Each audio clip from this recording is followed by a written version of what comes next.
Hello again. Thank you for joining me in today's English lesson.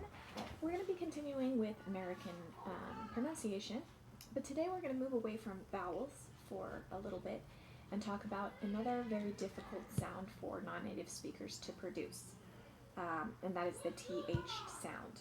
Now there's two ways of pronouncing this sound, but before we get into that, I wanted to discuss a little preview that's helpful in this lesson and in future lessons, which is the difference between voiceless and voiced consonant sounds. Okay, so we have two sets of sounds when we talk about consonants, and often they're in pairs of voiced and voiceless, and there's not much of a difference. There's actually no difference in the production, so your teeth, tongue, and lips can be the same for two sounds, but your voice is not. So one is voiced and one is voiceless. Let me give you an example.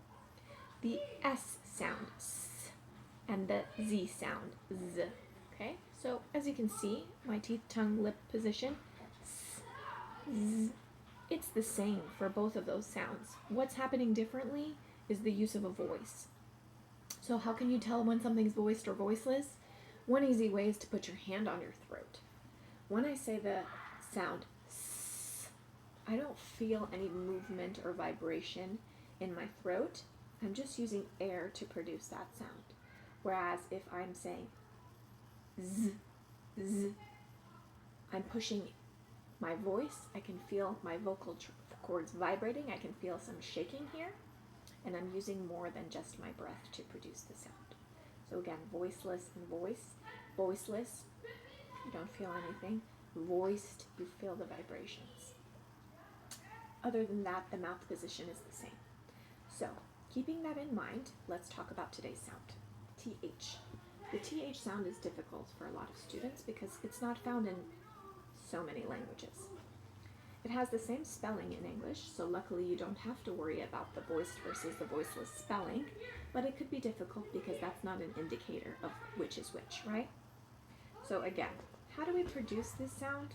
There's a couple ways. People pronounce it differently.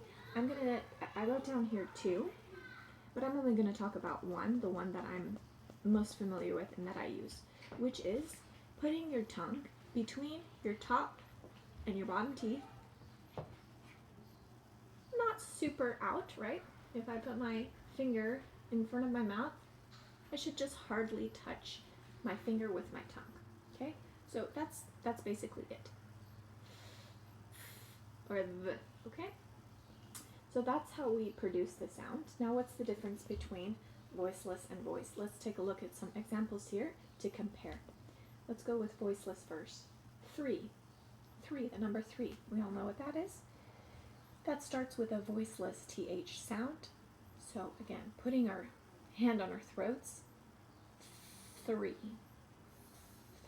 When we have that TH sound at the beginning, we should not feel the vibrations. 3. Whereas, let's take a word from this list. How about these? These, like these things are mine. These, again, we're going to do the voice test. Now we have a vibration in our throat. Now we're using our voice. We're using more than just our breath. These. Okay, so I had 3 and we had these. So that's the difference between voiceless and voiced in this pair of sounds. Okay? And for those of you who are curious, I can write the phonetic symbols for you if you're familiar with them, to help you when you're looking in a dictionary or other resource. So this is the phonetic symbol for voiceless TH, like in the word 3, and this is the symbol for the voiced TH, which is like the word these. Let's do some more practice. We have the word here, first one here, voiceless again, earth, earth. So earth, that TH sound does not have vibrations in my throat. Everything. Everything. Okay, again, no voice there. Thin. Thin. And I know it looks weird, feels weird to produce this sound, but practice always helps you become more comfortable in producing the sound. And it's all right if you look silly or if you feel silly. everything that's unfamiliar to us can feel that way. Next word is think. Think. We have the next word here, teeth. Teeth. So you just hear breath coming out, teeth. Okay. Then we have both. We did 3. We have breath, cloth, mouth, thigh. Thigh is the part of your leg that's at the top here.